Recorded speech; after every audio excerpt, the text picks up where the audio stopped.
tulisan. Oh, ya.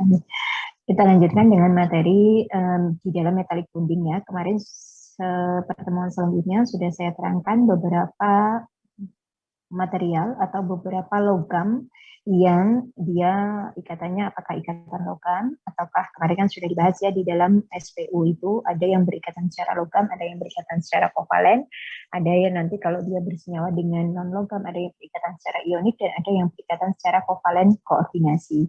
Itu sudah kita bahas sebelumnya. Termasuk kemarin sudah kita bahas alloy atau campuran logam, paduan logam yang ada di sekitar kita, misalnya ada pada perunggu, ada pada emas sebagai perhiasan, ada pada kuningan, itu sudah kita bahas semua ya. Sekarang kita masuk ke tipe, membahas ke jenis ikatan yang disebut dengan ikatan metalik tadi ya, atau ikatan logam. Ikatannya sendiri itu baik di logam murninya, pure logamnya, atau di paduan logamnya yang sudah kita bahas kemarin, itu nama jenis ikatannya adalah ikatan logam.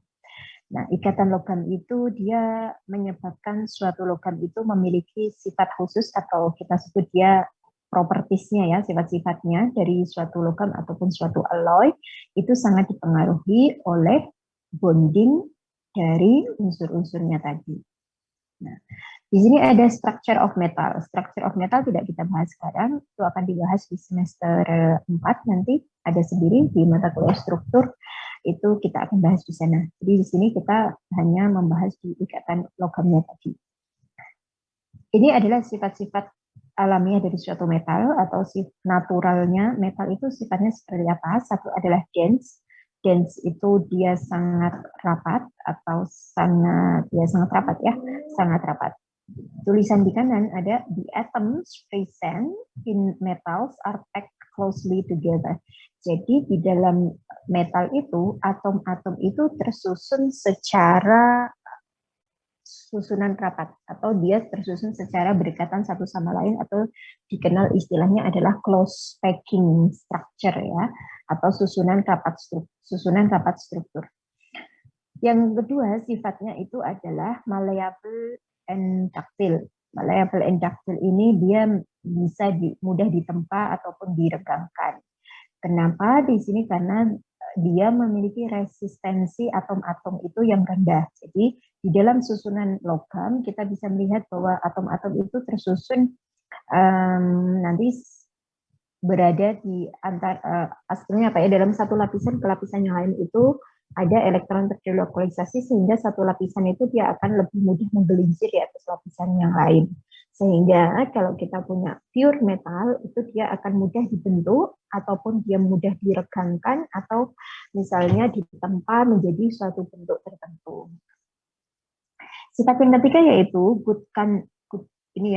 konduktor listrik yang baik dan konduktor panas yang baik. Jadi metal itu tidak hanya konduktor panas, tapi dia juga konduktor listrik yang baik.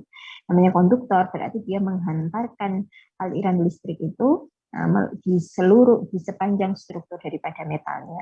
Jadi kalau kamu punya metal panjang gitu ya, dipanaskan di ujung, maka panas itu akan segera merambat di sepanjang struktur daripada logamnya. Begitu juga dengan aliran listrik. Kamu kenai aliran suatu listrik, maka elektron itu akan mudah merambat dari satu bagian ke bagian yang lain di sepanjang struktur metal. Ini ya, sifat yang keempat yaitu good conductor of heat. Jadi dia konduktor panas yang baik. Sifat yang kelima yaitu high melting and boiling point. Melting and boiling point itu apa? Apa arti terjemahan biasanya? Melting point apa? Titik leleh. Kalau boiling point? Titik didih. Nah, mana yang kenapa kok ada istilah titik leleh? Karena asal mulanya dia kan padatan tadi ya, padatannya kan dari cairannya. Kalau misalnya cairan langsung kan berarti dia akan mendidih gitu. Tapi kalau misalnya dari padatan berarti dia akan melting dulu, baru dia akan boilingnya atau akan mendidih. Mana yang lebih tinggi menurut kalian? Melting point atau boiling point? 。 . 。 . 。 . 。 . 。 . 。 . 。 . 。 . 。 . 。 . 。 . 。 . 。 . 。 . 。 . 。 . 。 . 。 . 。 . 。 . 。 . 。 . 。 . 。 . 。 . 。 . 。 . 。 . 。 .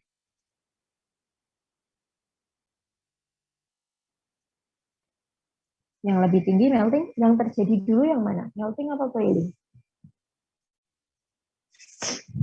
Dia meleleh dulu atau mendidih dulu? Meleleh. Meleleh dulu. Berarti suhu yang tercapai dulu itu meleleh atau mendidih? Meleleh kan? Berarti yang butuh suhu lebih tinggi itu meleleh atau mendidih? Mendidih. Mendidih. Mendidih gitu ya. Secara logika bisa saja kita bayangkan kalau kita punya padatan, maka dia akan meleleh dulu atau mendidih dulu? Ya meleleh dulu dari padatan. Nah, kemudian padatan terus tiba-tiba mendidih kan?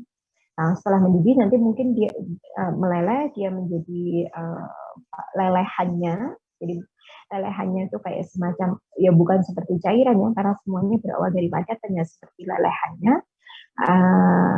Tapi kadang di dalam situ akan ada cairannya juga. Setelah itu baru dia mendidih. Setelah mendidih mungkin dia akan berubah menjadi fasa uap gitu. Apakah logam ada dalam fasa uap? Ada, asal tercapai boiling point-nya dia akan tetap akan bisa menguap gitu.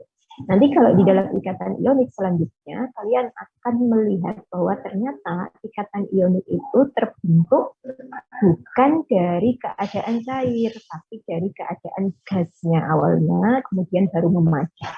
Jadi logam awal misalnya kayak NaCl, maka Na ini awalnya dia adalah Na pada fase gas. Supaya kita dapat Na dalam fase gas, itu kan berarti Na ini harus mendidih dulu. Karena awalnya dia dalam padatan Na. Padatan Na itu berarti dia berikatan secara metalik di sana. Ikatan logam, berarti ikatan logamnya putus, dia melting dulu, lalu putus, lalu boiling, lalu baru berubah menjadi fase gasnya. Gitu ya. Harus bisa dinalar atau dilogika begitu ya. Yang keenam yaitu metal are lustrous ya. Lustrous itu apa? Dia berkilau atau mengkilat. Most of light striking the surface of metal is reflected. Misalnya kamu punya emas, terus kamu kena cahaya, maka dia kan kayak berkilau gitu ya. Perhiasan itu kan berkilau. Maka karakteristik metal memang seperti itu. Jadi dia berkilau. Coba kita lihat lagi. Satu, dia adalah rapat. Nah, meskipun rapat, dia bukan keras. Ini bedanya logam sama ionik. Nanti kalau ionik itu padat juga, dia rapat juga, tetapi dia tidak mudah ditempa dan diregangkan. Jadi kalau di dalam senyawa ionik nanti dia mudah patah sifatnya. Tapi kalau di dalam logam dia padat, dia rapat, tapi dia mudah ditempa dan diregangkan. Kan selama ini kamu kalau melihat logam, kamu pernah lihat pandai besi nggak? Atau pernah dengar nggak istilah itu? Itu kan orang-orang yang menempa besi menjadi bentuk-bentuk tertentu kan. Jadi besi itu juga bisa ditempa. Kita punya emas juga bisa ditempa. Kamu pernah dengar istilah kawat tembaga? Kawat tembaga? Kamu pernah mengamati kawat? Ya? Belum. Wire ini yang cowok ya harus bisa pegang kawat ya. Harus pernah ini kawat ya. Wire. Nah, wire ini kan kawat ya. Kawat ini kemarin kan kita sudah lihat dia sebenarnya adalah Cu ya kontainnya. Jadi dia dari padatan Cu atau logam Cu. Untuk bisa Cu ini, untuk bisa dari misalnya lempengan Cu gitu. Untuk bisa menjadi wire, ini kan Cu ini harus ditempa. Harus dibentuk, harus diregangkan, dia harus dibuat seperti kawat kayak gini. Supaya bisa ditempa kan satu logam itu berarti dia memiliki sifat yang mudah ditempa dan diregangkan. Coba kita lihat, kita search dulu ya. Ini tadi kan apa tadi example wire ya. Wire mau nggak ya? Nah ini lihat. Ini adalah kawat Cu atau ini boleh. Ya. Jadi yang dimasukkan ke dalam kabel-kabel itu kan kawat ya dia. Tapi kamu nggak melihat bentuknya karena sudah dibungkus dengan warna putih misalnya, sudah dibungkus dengan warna apalagi hitam. Kabel di tempatmu dibungkus dengan warna apa? Coba sebut dulu. Dibungkus dengan warna apa? Di kamarmu Merah, aja Bu. coba dilihat. Merah? Wow, you are sophisticated ya. Warnanya menarik. Selain warna merah dibungkus sama apa? Ini misalnya hitam ya. Ya. Jadi kan tergantung pembungkusnya. Sehingga kamu tidak melihat di dalamnya. Kenapa kok dibungkus dengan plastik? Ya, supaya karena sifatnya dia kan menghantarkan arus listrik ya dan menghantarkan panas. Nah, kalau kita kaitannya dengan kabel kan dia berarti menghantarkan arus listrik. Kalau dia menghantarkan dia tadi good in conductivity, electrical conductivity atau menghantarkan arus panas yang sangat baik, kan berarti dia nanti kalau kita pegang kita akan mudah kesetrum ya, karena ada aliran listrik di sana, ada aliran elektron di sana. Maka ini dibungkus dengan plastik supaya kalau kita pegang-pegang ya dia tidak, kita nggak kesetrum gitu, itu tidak berbahaya buat kita.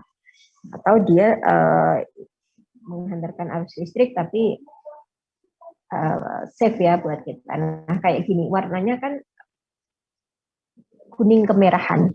Kuning kemerahan ini kan karakter khas tembaga. Jadi kayak gini nih. Ini kan kawat tembaga. Supaya bisa dibentuk menjadi kawat seperti ini, satu tembaga itu kan berarti dia harus bisa ditempa dan diregangkan. Nah, ini di sini tulisannya copper wire ya. Jadi kawat tembaga. Conductive properties, daya hantarnya, ukurannya, alternatifnya. Nanti dia daya hantarnya berapa? Nah, itu akan mengikuti rumus-rumus fisika ya. Ada hambatan, ada daya hantar, ada macam-macam. Itu kan sesuai dengan rumusan di dalam fisika. Berapa listrik yang dihantarkan oleh satu kawat dengan ketebalan sekian gitu ya. Conductivity dan hambatannya. Itu dihitung lagi. Dari sini bisa kebayang kawat yang ada di kamar-kamar kamu itu, kamu pasti tidak bisa lepas dari kawat ini. Karena kerjaan kita itu minimal sehari mungkin sekali ya, ngecas handphone ya. Ya, nah. Ya. Kamu ngecas handphone apa enggak? Iya, Bu. Enggak. Ya, jadi sekarang harus tahu dong, apa dari di balik kabel-kabel yang ada di kamar kita itu apa. Ikatannya apa di dalamnya gitu. Kenapa dia bisa menghantarkan arus listrik tadi? Itu kan harus bisa dipahami ya. Sekarang saya balik lagi ke sini tadi. Jadi satu rapat dua dapat ditempa dan diregangkan menjadi bentuk-bentuk tertentu. Misalnya dia mau dibuat keperhiasan atau mau dibuat bentuk jana, misalnya piring atau segala macam. Good conductor and electricity. Jadi dia konduktor listrik yang baik, lalu konduktor panas yang baik, lalu dia memiliki high melting and boiling point. Kemarin sudah saya terangkan ya di pertemuan sebelumnya. Kalau dia ternyata pasanya padat, berarti dia tersusunnya secara lebih teratur. Ikatannya berarti lebih kuat. Kalau suatu ikatan itu kuat, kamu sama temanmu gitu ya, si A sama si B, sahabatan nih, ikatannya kuat. Mudah dipisahkan nggak dua orang ini?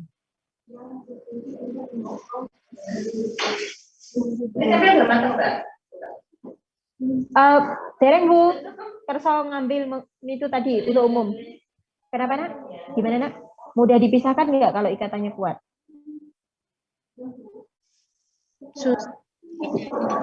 Ya. Kalau your bonding between your friends itu so strong, maka kamu tidak mudah dipisahkan. Tidak mudah dipisahkan itu artinya apa? Membutuhkan energi tinggi. Membutuhkan energi tinggi untuk memisahkan, karena tidak mudah dipisahkan. Jadi kalau mau memisahkan mereka atau memisahkan atom-atom itu membutuhkan energi tinggi. Energi tinggi itu datang dalam bentuk apa? Suhu atau temperatur ya. Suhu atau temperatur. Beda kalau misalnya dia bondingnya ini lemah. Kalau bondingnya lemah, ya berarti dia mudah dipisahkan. Kalau mudah dipisahkan, berarti ini temperaturnya kan hanya butuh rendah.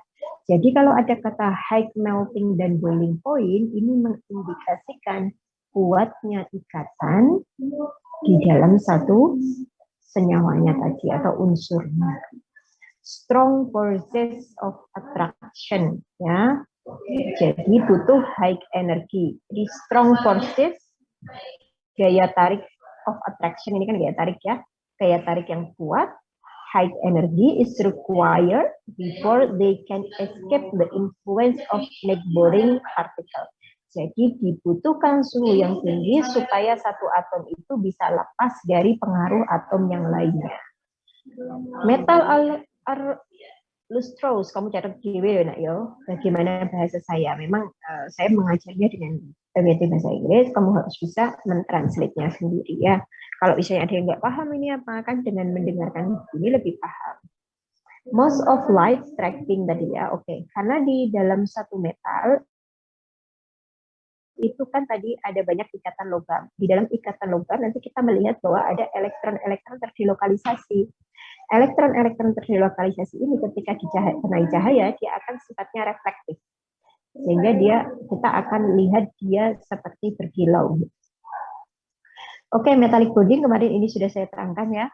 Fase-fase dari padat, ada yang cair, terus kemudian ada yang gas.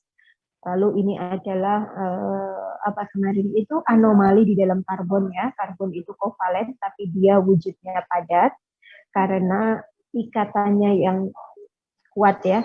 Ikatannya yang kuat atau multidireksional. Direksional atau ke segala arah. Ini adalah contoh ikatan antara kovalen yang ada di pensil atau di grafit. Lalu yang kemarin satunya lagi adalah ada di diamond ya. Diamond pakai sp3, grafitnya pakai sp2 ya. Ini adalah bentuk-bentuk dari alotropi atau polimorfisme dari karbon.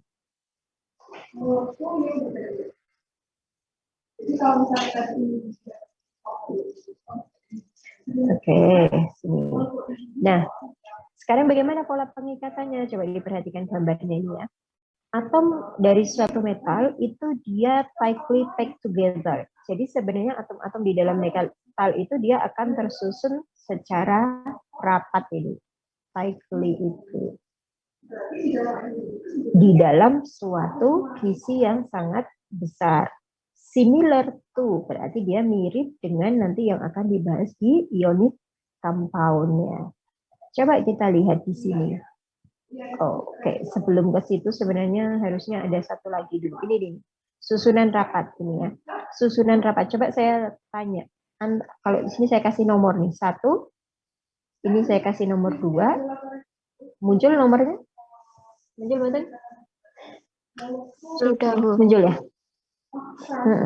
Nomor 1 sama nomor 2, mana susunan yang lebih rapat?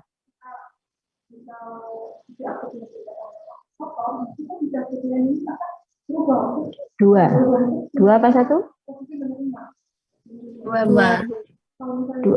2. Kenapa? Karena di posisi 2 ini dia dikelilingi oleh 1, 2, 3, 4, 5, 6. Di posisi 1 dia dikelilingi yang jaraknya sama ya. Nanti kalau dia ke sini kan jaraknya nggak sama yang 1 ini. 1, 2, 3, 4. Jadi di sekitar atom nomor 1 ada 4, di sekitar atom nomor 2 ada 6.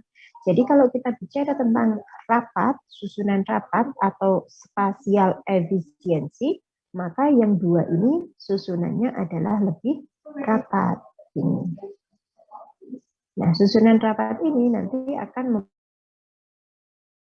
memenuhi karakter dari suatu metal. Tapi saya hanya menerangkan sekilas saja di susunan rapat ini untuk bisa melihat ini loh, apa yang terjadi di dalam satu metal. Nah, ini kan dia sama kayak tadi, atau nomor 2 tadi. Di sini kan dikelilingi 1, 2, 3, 4, 5, 6 gitu ya. Kamu hitung dari nomor sini, maka sama, kelilingnya juga 6. Ini adalah namanya susunan rapat. Apa yang terjadi di dalam ikatan logam itu? Perhatikan gambar selanjutnya. Nah, ini itu apa? Dia bilangnya ini adalah sea of free electron. Sea of free electron. Sea itu apa? Sea itu laut. Artinya apa? Nak? Laut, boleh laut.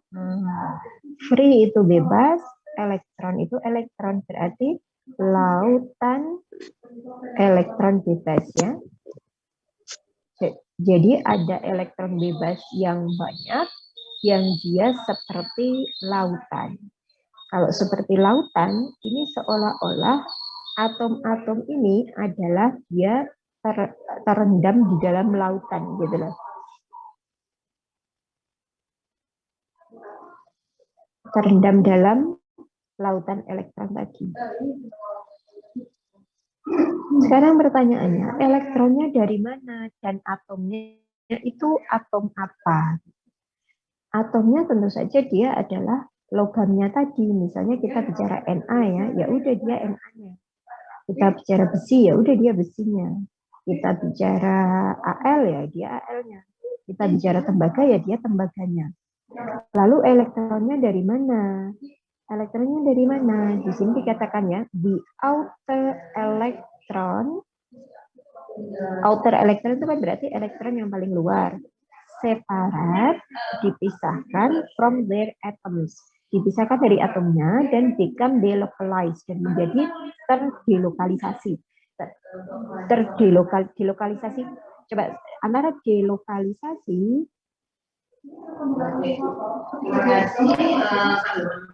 sama lokalisasi. Apa bedanya? Ada kata D-nya. Kalau lokalisasi, misalnya kita bicara elektron, berarti elektron itu yang mana yang tempatnya fix, tempatnya tetap itu yang mana? Dilokalisasi atau lokalisasi? Lokalisasi. Lokalisasi itu jika elektron tempatnya adalah tetap.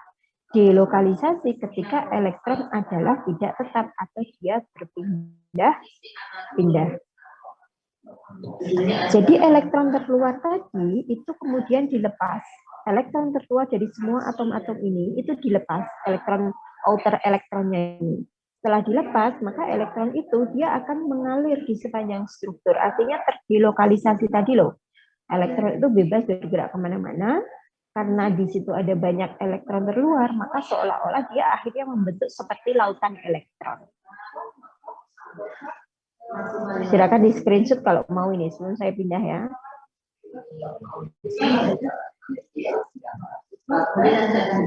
Sudah? Sudah belum? Di sini tulisannya the atoms become positive ions and are attracted to this electron. Jadi begini.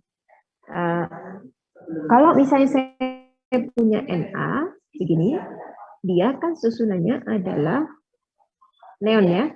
Neon itu berapa? 10 kan? 3s1 karena dia 11. Kalau saya punya Mg, dia 12 berarti neon 3s2. Kalau saya punya Al karena dia 13, maka di sini dia adalah neon 3s2 3p1. Elektron terluar itu kan elektron ini. Jadi kalau saya punya Na, maka dia akan bisa lepas elektron terluarnya ini. Saya kasih ini, elektron terluarnya lepas. Dia menjadi Na plus ya. Dengan jumlah elektronnya tinggal 10. Plus 1 mol elektron. Kalau ini terlepas menjadi Mg2 plus 2 elektron.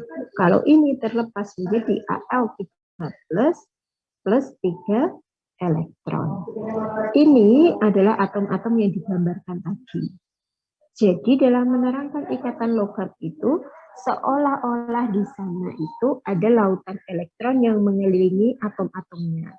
Lautan elektron itu berasal dari elektron valensi atau outer elektron dari suatu atom tadi yang dilepaskan dan atomnya menjadi muatannya positif, seolah-olah begitu.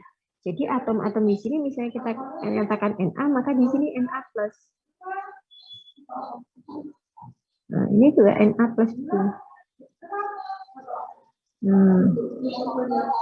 Itu Na plus. Sedangkan yang ini elektron-elektron yang dilepas dari Na tadi. Yang dilepas itu sebanyak 1 mol elektron. Dari sini. How is the C electrons involved in metallic bonding? Jadi ikatan logamnya tadi terbentuk dari mana? Kalau ada muatan di sini tulisannya ya, ini wis rusuh tak hapus ya, bawa screenshot kan tadi ya. Sudah kan? Lo nggak mau dihapus ya, nak? Sebentar tak bersih noni dengan ini. Dia nggak mau dihapus, mau paling pakai ini. Tapi ya coba sih.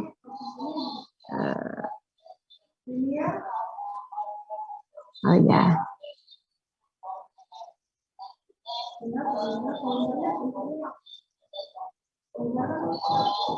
Oke.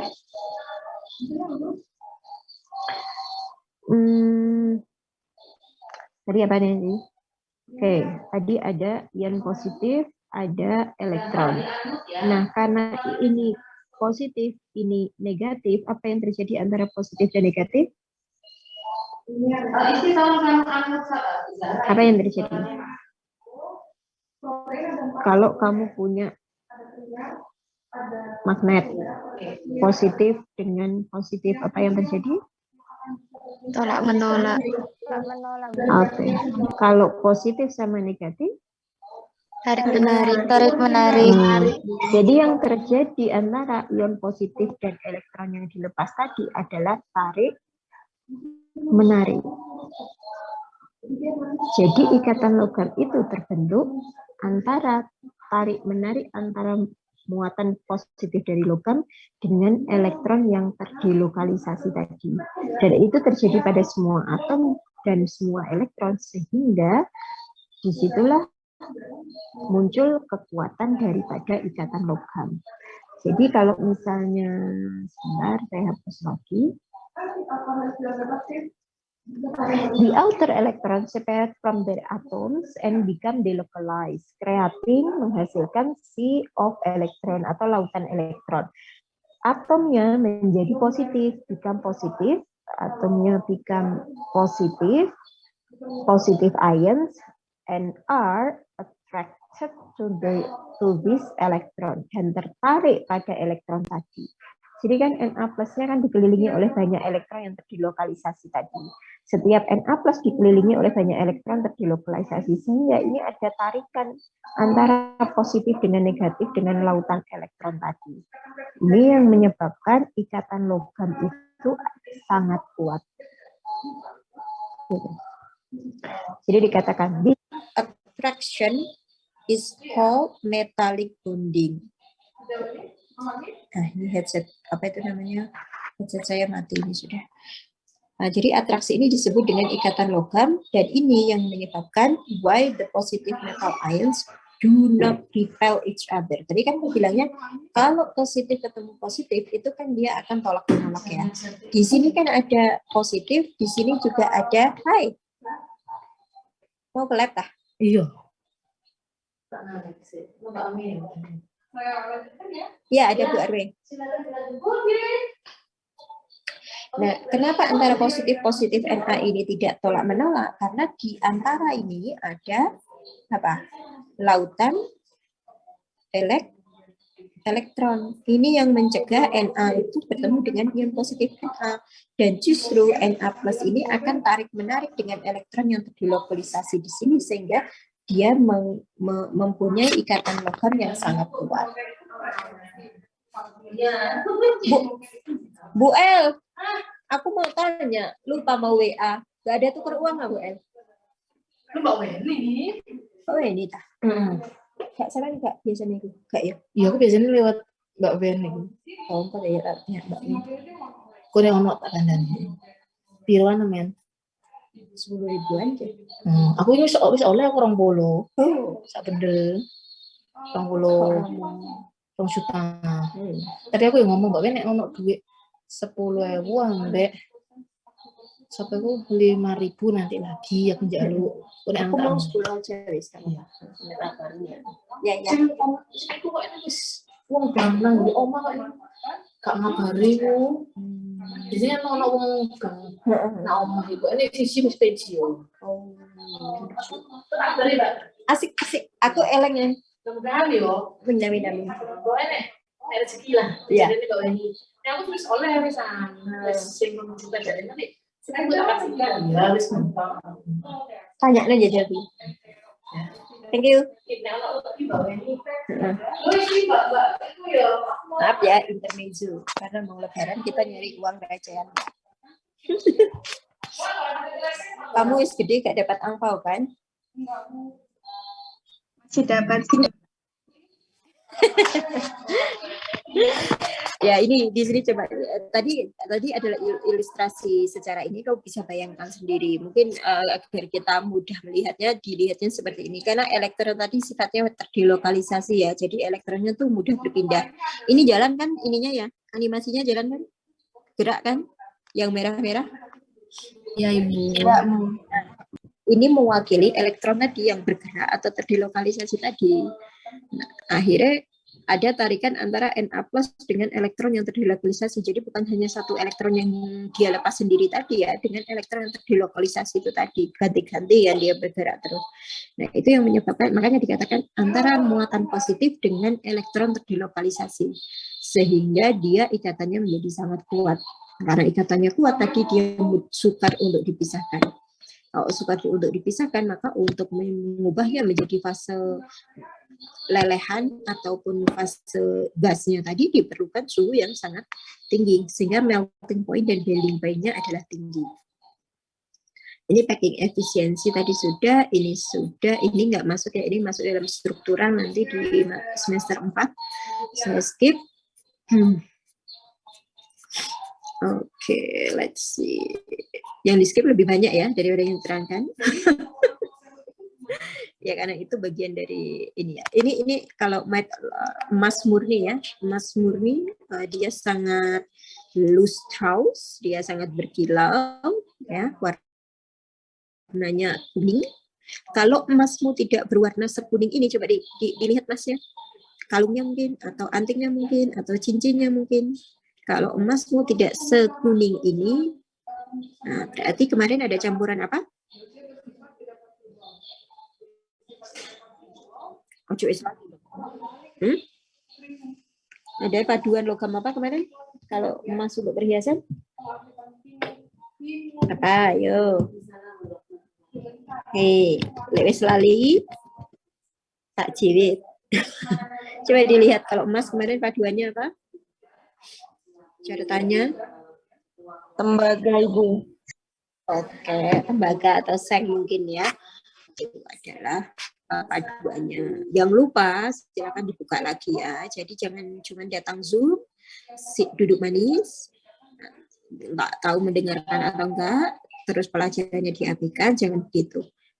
Yang kamu dapat itu adalah bukan seberapa banyak yang saya kasih, tapi seberapa banyak yang kamu bisa serap dan kamu ingat.